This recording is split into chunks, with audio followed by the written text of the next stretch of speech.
स्वागत है आपका इंडिया न्यूज देख रहे हैं आप। मैं हूं आपके साथ सिमरन पटेल। बुलेटिन की शुरुआत करेंगे मेरठ से। इस वक्त की बड़ी खबर है, मृतक कांवड़ियों के परिजनों की मांग पर संज्ञान लिया गया है। बता दें, ग्रामीणों के प्रदर्शन पर डीएम एसएसपी गांव पहुंचे हैं।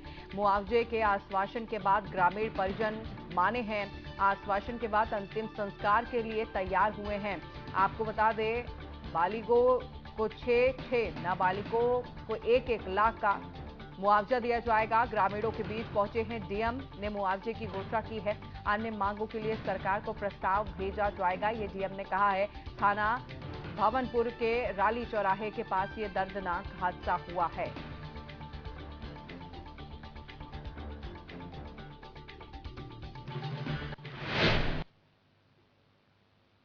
तो देखिए, मेरठ से बड़ी खबर आप तक पहुंचा रहे हैं।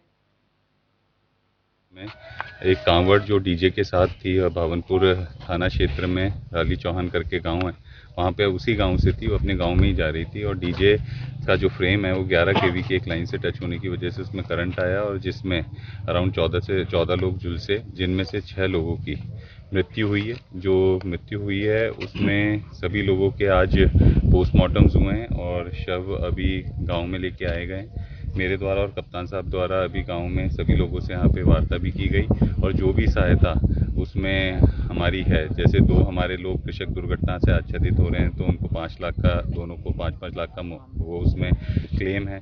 इसके अलावा विद्युत में एक नो फॉल्ट लाइबिलिटी में 1-1 लाख सभी डेथ्स में कॉम्पनसेशन है।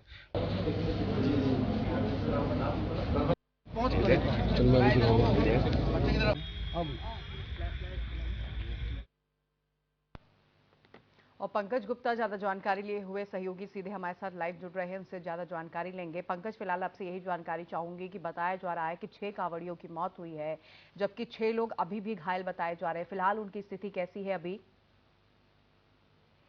जी बिल्कुल, आपको बता दूं कि देर रात ये हादसा हुआ था जिसमें जो है 6 लोगों की जो है वो मौत हो गई थी और जो इसमें 18 लोग घायल हुए थे। 18 लोग में से अब तक जो है 12 लोगों को जो है होटल वो जो है अस्पताल से डिस्चार्ज कर दिया गया है, लेकिन जो 6 लोग हैं उनका अभी भी इलाज जारी है, जिसमें से 2 की हालत अभी भी गंभीर बनी हुई है।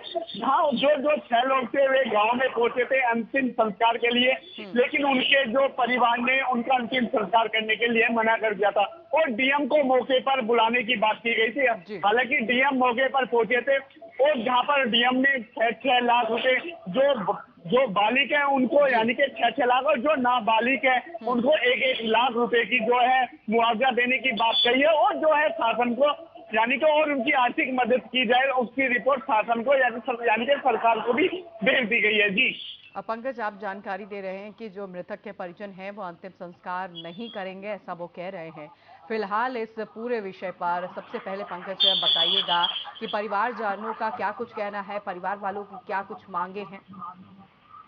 बिल्कुल, क्योंकि रात देर हादसे के बाद जो परिवार है वो जो है हाईवे यानी कि जो रोड थी उसको पे बंद कर दिया था, उस पे जाम लगा दिया था। तो लगातार जो अधिकारी है वो उनको समझाने का प्रयास कर रहे थे, लेकिन उनका साफ तौर पर कहना था कि जो है हमें जो मुआवजा दिलाया जाए, जो हमारे मृतक जिस परिवार में मृतक है उसको यानी कि एक नौकरी दिलाई जाए। हालांकि अब जो अधिकारियों की तरफ से आश्वासन जरूर दिया जा रहा था, लेकिन जो परिवार था केवल इसी बात पर लड़ा हुआ था कि आश्वासन नहीं, लिखित में हमें चाहिए। जब डीएम वहां पर पहुंचे उन्होंने उनको आश्वासन के साथ साथ लिखित में भी दिया है कि आपकी जो है सरकार द्वारा मदद भी की जाएगी और जो मेरे द्वारा वो मदद की जा रही है, जिसमें कि 6 लाख जो बालिक है और जो नाबालिग है उनको 1-1 लाख की, उसके बाद कहीं जाकर जो है परिवार माना है और अंतिम संस्कार के लिए राजी हुआ है। जी ठीक है पंकज, आपसे ये भी समझना चाहूंगी, 6 कांवड़ियों की मौत हुई है। फिलहाल ये सब कहाँ के निवासी थे, इस बारे में कोई जानकारी पंकज आपके पास? बिल्कुल, ये मेरठ के थाना भावनपुर के राली चौहान एक गांव पड़ता है, उसके सभी निवासी थे। सैनी समाज से ये ताल्लुक रखते थे, लेकिन इनमें जिन लोगों की यानी कि मौत हुई है उनमें जो है 18 साल 17 साल यानी कि सबसे ज्यादा बच्चे इसमें थे। और लेकिन जो परिवार का जो लगातार आरोप है वो बिजली विभाग पर आरोप लगाया जा रहा है, क्योंकि बिजली विभाग को लगातार वो फोन करके कह रहे थे कि हमारी कांवड़ बड़ी है, गांव में वो प्रवेश कर रही है। और वहीं जेई द्वारा उनको आश्वासन भी दिया गया था कि जो है गांव की जो है वो लाइट बंद कर दी गई है, लेकिन लाइट तो बंद कर दी गई थी। जैसे ही कांवड़ गांव की तरफ चली तो तुरंत लाइट आ गई। उसके बाद ये हादसा हुआ। जैसे हादसा हुआ, जो वहां पर हादसे की सूचना गांव वालों को मिली, जो मौके पर पहुंचे और परिजन अस्पताल में लेकर भागे, जहां पर अब अस्पताल में जाने के बाद 5 लोगों को तो मृतक घोषित कर दिया, लेकिन एक की जो है सुबह 4 बजे मौत हुई है। जी ठीक है पंकज, बहुत शुक्रिया करूंगी आपका जानकारी देने के लिए।